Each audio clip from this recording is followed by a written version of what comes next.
அமெரிக்காவின் டல்லாஸ் நகரில் இந்திய இளைஞர் மர்ம நபரால் சுட்டுக் கொல்லப்பட்ட சம்பவம் பெரும் அதிர்ச்சியை ஏற்படுத்தியுள்ளது. ஹைதராபாத்தைச் சேர்ந்த சந்திரசேகர் போலே, 27 என்பவர் பல் அறுவை சிகிச்சை மருத்துவ படிப்பை முடித்திருந்தார். மேல் படிப்புக்காக அவர் கடந்த 2023ஆம் ஆண்டு அமெரிக்காவுக்கு சென்றுள்ளார். 6 மாதங்களுக்கு முன்பே முதுநிலை படிப்பை முடித்த சந்திரசேகர் வேலைக்காக அங்கேயே வசித்து வந்துள்ளார். மேலும் அங்குள்ள கேஸ் ஸ்டேஷனில் பகுதி நேர வேலையும் செய்து வந்துள்ளார்.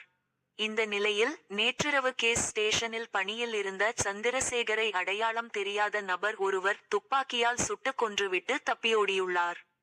இது குறித்து தகவல் அறிந்த போலீசார் வழக்குப்பதிவு செய்து விசாரித்து வருகின்றனர். இதனிடையே சந்திரசேகர் சுட்டுக் கொல்லப்பட்ட சம்பவம் ஹைதராபாத்தில் வசித்து வரும் அவரது குடும்பத்தினரிடையே அதிர்ச்சியை ஏற்படுத்தியுள்ளது. மேலும் அவரது உடலை இந்தியாவுக்கு கொண்டு வர அரசு உதவ வேண்டும் என்று கோரிக்கை விடுத்துள்ளனர்.